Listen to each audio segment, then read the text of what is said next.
कभी आपने चक्की देखी है? अनाज पीसती है, उसे उस योग्य बनाती है कि हम उसे खा पाए, जीवित रह पाए। और यदि आप ध्यान से देखें तो चक्की का नीचे वाला पार्ट वह कभी नहीं घूमता, केवल ऊपर वाला पार्ट घूमता है और तभी वह अन्न पिस पाती है और तभी रोटी अस्तित्व में आती है। किंतु सोचिए, यदि चक्की के दोनों पार्ट घूमने लगे तो क्या होगा? वो अन्न पीसने के स्थान पर एक दूसरे को पीसकर स्वयं का अस्तित्व ही समाप्त कर देंगे। इसलिए जीवन में कोई भी कार्य जब मन और मस्तिष्क को मिलाकर किया जाए तभी वह सिद्ध होता है। किंतु जब बात भक्ति की हो तो मस्तिष्क के तर्क का मौन रहना आवश्यक है, और जब पाठ कर्म और न्याय का हो तो भावों के पाठ का मौन रहना आवश्यक है। मन और मस्तिष्क के इस सम्मेलन में सावधानी रखें, मिलकर अवश्य चलें, किंतु एक दूसरे के कार्य में बाधा ना बने। मैं एक ऐसा शब्द के कई सारे अर्थ वास्तविक अर्थ हैं। अहम, यदि आप बात करोगे सृष्टि के निर्माण की तो ये मैं ब्रह्मदेव बनकर सृष्टि का निर्माण करूंगा। यदि आप बात करोगे प्रलय की तो मैं महादेव बनकर विनाश करूंगा।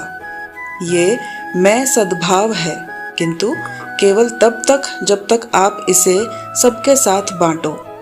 किंतु हम मनुष्य कई बार इसका अर्थ समझ नहीं पाते।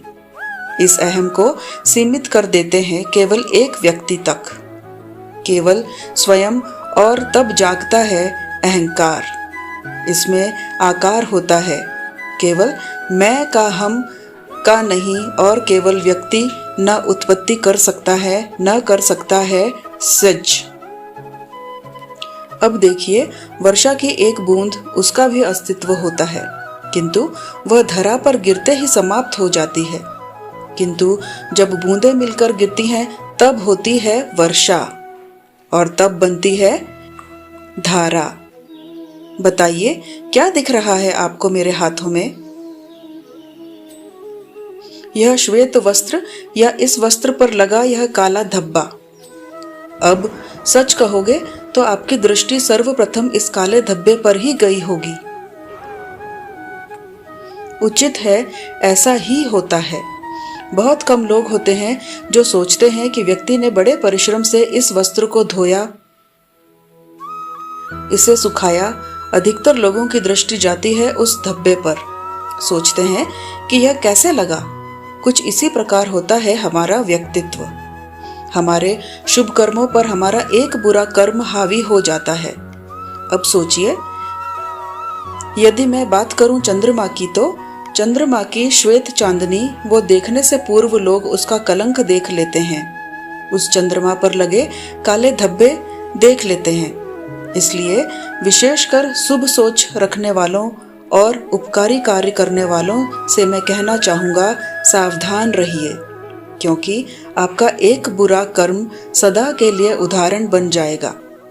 सफलता, यदि आपको जीवन में सफलता प्राप्त करनी है तो 100 लोग मिल जाएंगे आपको, जो 100 तरीके बताएंगे आपको सफलता प्राप्त करने के। घंटों तक परिश्रम, प्रयास, सहयोग, निश्चय, इन विषयों पर भाषण देते रहेंगे। 100 तरीके के उदाहरण आपके सामने प्रस्तुत करेंगे।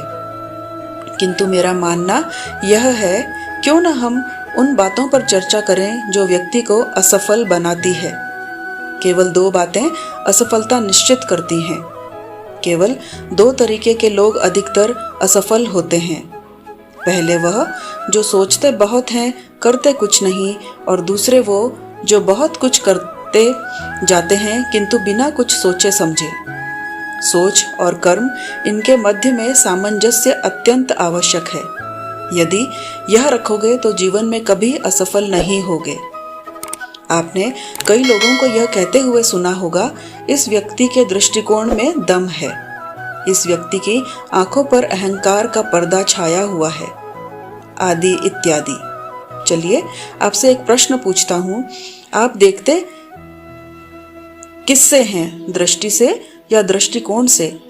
सोचिए, विपदा में पड़ गए होंगे आप दृष्टि किसी भी वस्तु या किसी भी व्यक्ति का केवल बाह्य रूप दिखाती है, जब तक दृष्टिकोण आपको सीधे वास्तविकता से अवगत कराती है। उदाहरण स्वरूप चंद्रमा। चंद्रमा हम सभी ने देखा।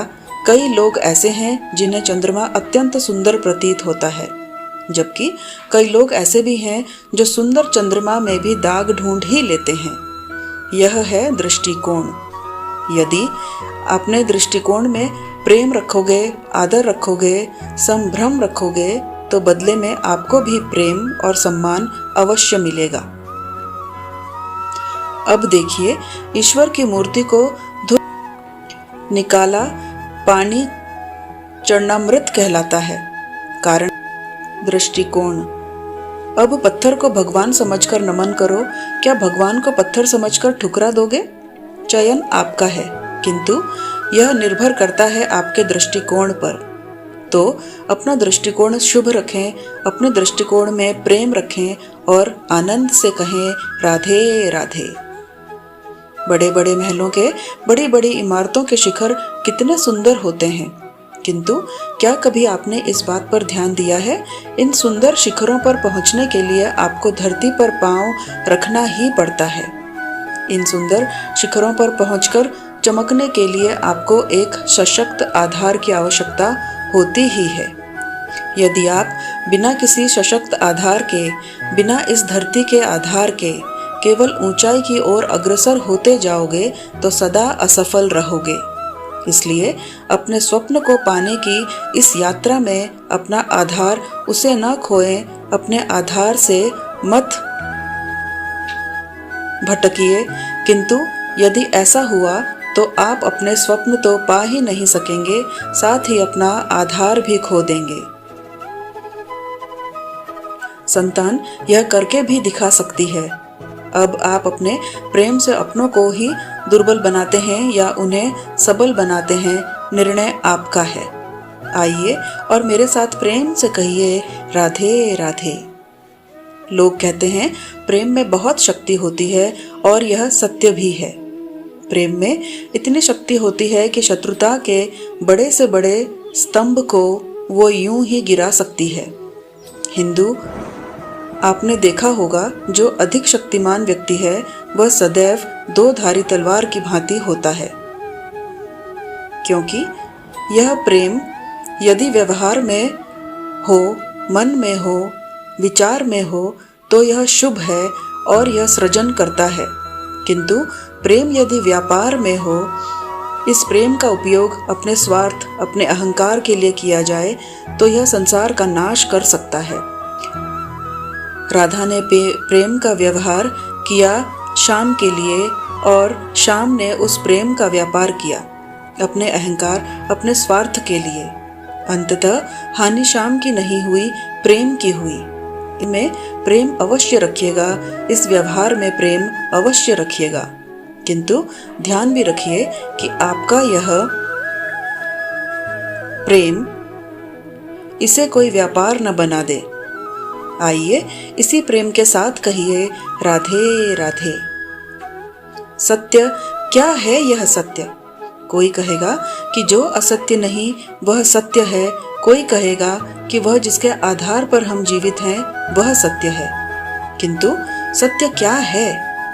इससे भी अधिक महत्वपूर्ण यह समझना है कि सत्य का उपयोग कैसे किया जाए। यदि आपके पास सत्य है, आप सत्य जानते हैं और आप उसका उपयोग करते हैं, सदुपयोग करते हैं संसार के लिए, तो आप इस समस्त संसार से ऊपर उठ जाते हैं। किंतु यदि आप सत्य जानते हैं और आप उसका दुरुपयोग करते हैं तो आप समस्त संसार के लिए हानिकारक बन जाते हैं। स्मरण रखिएगा, सत्य जितना कोमल है, अर्ध सत्य उतना ही कठोर। अर्ध सत्य समस्त संसार का नाश कर सकता है, इसलिए जीवन में सत्य के विषय में संपूर्ण सत्य जानना सीख जाइए। यह अत्यंत आवश्यक है। यह सत्य इसकी स्वयं यह मांग है कि आप सावधान रहें। तो आइए और मेरे साथ प्रेम से कहिए राधे राधे। जीवन में सीखना अत्यंत आवश्यक है। अब क्या क्या सीखना है यह सिखाने के लिए भी अन्य एक शिक्षक है, किंतु क्या नहीं सीखना है और क्या नहीं करना है यह हमें अनुभवों से ही सीखना पड़ता है। अब इसका अर्थ यह नहीं है यदि आपको सीखना है कि अग्नि का ताप क्या है तो आपको अग्नि में ही हाथ डालना होगा। नहीं किसी और के अनुभव से भी सीख सकते हो। प्रश्न यह उठता है कि क्या आप सीखना चाहते हो, क्या नहीं। यदि आप यह सोचोगे कि मैं केवल अपने ही अनुभवों से सीखना चाहता हूँ तो जीवन काल छोटा पड़ जाएगा और सब कुछ सीख नहीं पाओगे।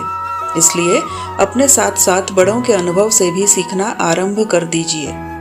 इस संसार के अनुभवों से भी सीखना आरंभ कर दीजिए और यह निश्चित रूप से सीखना आवश्यक है कि कब क्या नहीं करना है, कहाँ विराम लेना है और कहाँ नहीं लेना। मनुष्य बड़ा ही विचित्र प्राणी है। योजनाएं बनाता है, षड्यंत्र करता है, प्रयास करता है किसी को पराजित करने का। सर्प को रस्सी समझकर हाथ में थामने का प्रयास करता है, किंतु एक बात समझ ही नहीं पाता, समय का ये सर हाथ में थमता ही नहीं और जो किया है वह पुनः लौट के आएगा। आप ही के समक्ष देखिए, इससे कोई अंतर नहीं पड़ता कि आप कुमार के पात्र हो या कृष्ण के पुत्र। यदि आप अनुचित कर्म करोगे तो आपके साथ भी अनुचित ही होगा। अशुभ कर्म करोगे आपके साथ अशुभ ही होगा। कुरुवंश अत्यंत महान वंश था। कुरुवंश क्या हुआ उसके साथ? पूरा का पूरा वंश बह गया। कारण उसका मंतव्य अशुभ था। वही 5 वनवासी पांडव महाभारत जीत गए, कारण उनका मंतव्य शुभ था। स्मरण रखिएगा, शुभ की अग्नि जलाओगे तो शुभ को ही पाओगे, अशुभ की अग्नि जलाओगे तो नरक में ही जलोगे। तो आइए और मेरे साथ प्रेम से कहिए, राधे राधे। इस संसार में पत्नी होना, पति होना फिर भी सरल है, किंतु यदि समझ पाओ तो प्रेमी होना अत्यंत कठिन है। पति पत्नी सोचते हैं कि संसार में 7 फेरे ले लिए हैं, अर्थात 7 जन्मों का उनका साथ रहे, किंतु ऐसा नहीं है। जब तक प्रेम न हो यह संभव है ही नहीं। हमारा यह प्रेम वो प्रेम है राधा जो इस संसार का आधार है, इसे नाम देना उचित है ही नहीं। पंच महाभूत जीवन की रचना में इनका बहुत बड़ा योगदान है। क्या है यह पंच महाभूत? जल, वायु, अग्नि, धरती और आकाश। अब केवल जीवन की रचना में इनका योगदान नहीं है, शरीर की रचना में इनका योगदान नहीं है, अपितु यह हमारे जीवन के सबसे बड़े शिक्षक भी हैं। अब आप अचंभित हो जाएंगे, कदाचित उस दृष्टिकोण से आपने कभी देखा ही नहीं। मैं आज आपको समझाऊं, इनमें से सबसे बड़ा तत्व जल है। यह हमें क्या सिखाता है? जल, इसका नाम ही जल है, परंतु यह कभी हमें जलाती नहीं, यह कभी हमें जलन नहीं देती। यह क्या करती है? प्यार, हमारी प्यास बुझाती है, हमें शीतलता देती है, जीवन देती है।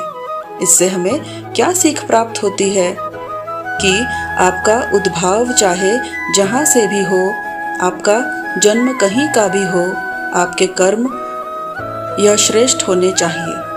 आप जल को किसी भी पात्र में रख दीजिए, वो उसके अनुसार अपना आकार ढाल लेता है। इससे हमें क्या सीख मिलती है? इससे हम यह सीखते हैं कि हर परिस्थिति में हमें ढल लेना चाहिए, स्वयं को ढाल लेना चाहिए। जिस भी देश में हम हो, जिस स्थान पर हम हो, जिस भाव में हम हो, जिस व्यक्ति के साथ हम हो, हमें सुख के साथ जीवन व्यतीत करना चाहिए। देखिए कितनी बड़ी शिक्षा दी है हमें जल ने, जो कभी हम देख नहीं पाते। स्वयं को जल की भांति बना दीजिए, सुख की धारा में स्वच्छंद होकर बहेंगे।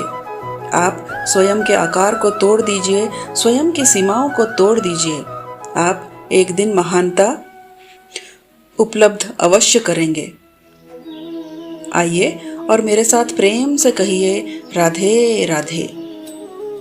जीवन के 5 महातत्वों में से दूसरा तत्व है धरती, भूमि, धरा, धारण करने वाली, जो हम सभी को धारण करती है। अच्छा हो या बुरा अपने कर्तव्य का पालन करती है और यही सीख है हमारे लिए। हमें भी हमारे सारे कर्तव्यों का पालन करना चाहिए, चाहे वह हमारे प्रति हो, हमारे परिवार के प्रति हो, समाज के प्रति हो या ईश्वर के प्रति हो। यह सीख हमें धरती ही देती है। यह पैरों से पिसती है और बदले में हमें वनस्पति देती है। आगे चलने के लिए हम इस धरती को पीछे ढकेलते हैं अपने पांव से। धरती हमसे घृणा नहीं करती, यह हमारे अगले कदम की प्रतीक्षा करती है, उसका स्वागत करती है और कदाचित इसलिए इस धरती को धरती माता कहा जाता है। और यह पदवी, यह स्थान, यह सम्मान, यह प्रेम इसके आकार के कारण या भार के कारण इसे नहीं मिला है। इसे मिला है इसके संस्कार के कारण। यदि आप भी धरती की भांति बन जाते हैं, यदि आप भी अपने सारे कर्तव्यों का पालन करते हैं, विश्वास के साथ उसे स्वीकार करते हैं, यदि किसी और की सफलता में भी आप प्रसन्नता प्राप्त करना सीख जाते हैं और आप थोड़ा सा कष्ट सह के किसी और को प्रसन्नता दे सकते हैं, किसी और की सेवा कर सकते हैं, तो आप भी धरती की ही भांति महान बन सकते हैं। जीवन के 5 महातत्वों में से एक है वायु। वायु जो कभी दिखती नहीं, अपिंतु उसे अनुभव हम कर सकते हैं और सबसे अधिक अनुभव इसका तब होता है जब वायु की कमी होती है। वायु लुप्त हो जाए तो तुरंत ही हमें ज्ञात हो जाता है कि ये वायु तो नहीं है, यह तो समस्या हो गई। अब इस वायु से हमें क्या सीख मिलती है? यह वायु हमें सिखाती है कि कभी हमें अहंकार नहीं करना चाहिए। हम सभी कहीं न कहीं चाहते हैं कि हमारी श्रेष्ठता, हमारी योग्यता, हमारी महत्वता यह संसार समझे और अपनी महत्वता सिद्ध करने के लिए बल दिखाने की आवश्यकता नहीं, क्योंकि जब कोई व्यक्ति, यह समाज, यह संसार आपको स्वयं से दूर करेगा तो यह आपसे दूर चला जाएगा। आपकी महत्वता क्या है, इसका आभास उन्हें अपने आप ही हो जाएगा। आपको कुछ करने की आवश्यकता नहीं। वायु की भांति बन जाइए, वायु जिसका कोई भार नहीं, परंतु जब समय आता है तब तूफान का यह रूप लेती है तो बड़े से बड़ा विध्वंस मचा देती है और तब इसकी शक्ति की कोई तुलना नहीं। वायु जो अपने संचालन से पृथ्वी को प्राण देती है, अपने परिवार वहन से यह मेघ लाती है, इस धरा की प्यास बुझाती है, वायु की भांति बन जाएंगे तो हल्के हो जाएंगे, ऊपर उठेंगे इस संसार की भौतिकता से, मोह माया से, और तब आपको आभास होगा कि प्रेम क्या है। तब आप जानेंगे कि देना ही जीवन है। तो आइए और प्रेम से मेरे साथ कहिए राधे राधे। जीवन के 5 महातत्वों में से एक तत्व है आकाश। आकाश जो निराकार है, जिसका कोई आकार ही नहीं। आकाश जो अनंत है और सदैव हमें यह लगता है कि आकाश हमसे जुड़ा हुआ है। क्यों? अभी आकाश हमारे लिए क्या कुछ नहीं करता। यह हमें उड़ने की स्वतंत्रता देता है, यह मेघों को धारण करता है ताकि हमारी प्यास बुझ सके। यह सूर्य को उसका स्थान देता है, चंद्रमा को उसका स्थान देता है ताकि हमें प्रकाश भी मिले, अंधकार भी मिले, ताकि हमारे जीवन में सामंजस्य रह सके। अब आकाश से बहुत कुछ सीखने के लिए है। यदि हम भी आकाश की भांति बन जाते हैं, हमारे अपनों को वह स्वतंत्रता देते हैं जिससे वह उड़ सके, जिससे वह अपने सपनों को पूर्ण कर सके, जिससे वह इस जीवन को स्वयं अनुभव कर सके, स्वयं अपने पैरों पर खड़े हो सके, तो सोचिए हमारा अस्तित्व भी कितना विशाल हो जाएगा। यदि आप भी आकाश की भांति बन जाएंगे तो आप भी आकाश की ही भांति अनंत हो जाएंगे। जीवन के 5 महातत्वों में से 5वां तत्व अग्नि। अग्नि जो जलाती है किंतु वही ताप भी देती है। निश्चित रूप से अग्नि हमें जला सकती है, किंतु क्या कभी आपने यह सोचा है कि अग्नि, उसे स्वयं कितना जलना पड़ता है, स्वयं कितना ताप सहना पड़ता है।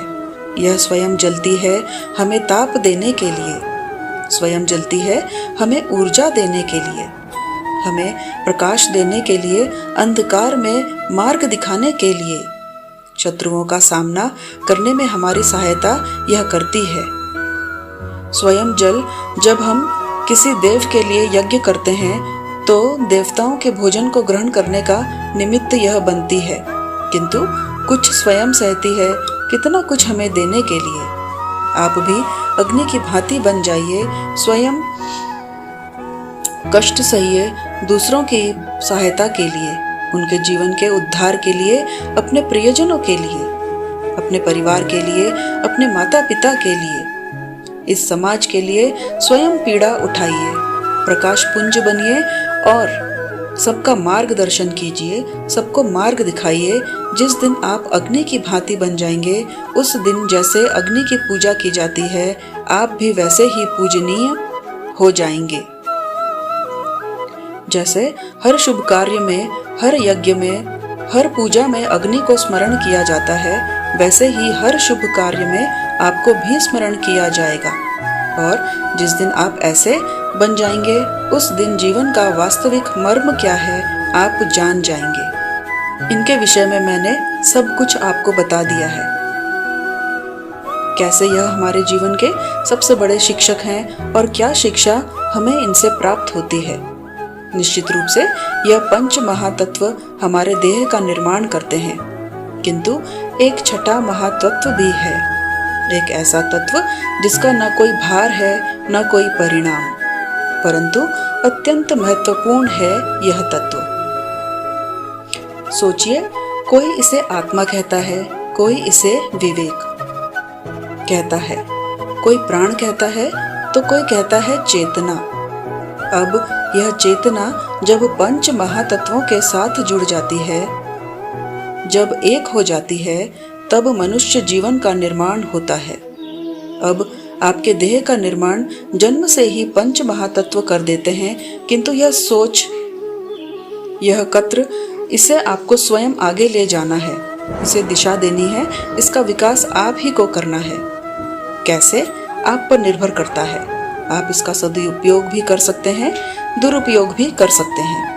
एक ऐसी दिशा दे सकते हैं, ऐसा सदुपयोग कर सकते हैं कि आप किसी दिन भगवत गीता का ज्ञान दें। ऐसा दुरुपयोग भी कर सकते हैं, ऐसी दिशा भी दे सकते हैं।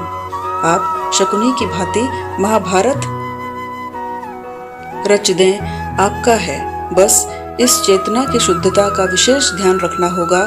यह चेतना शुद्ध होगी तो प्रेम होगा, यह चेतना अशुद्ध होगी तो द्वेष होगा। और मेरे विचार से सुख और शांति प्रेम से ही मिलेगी, द्वेष से कदापि नहीं। तो आइए और प्रेम से कहिए राधे राधे। दोस्तों, आज के वीडियो में बस इतना ही। मिलते हैं अगले वीडियो में, तब तक अपना ध्यान रखिएगा, स्वस्थ रहिए, मस्त रहिए। जय श्री कृष्णा, राधे राधे।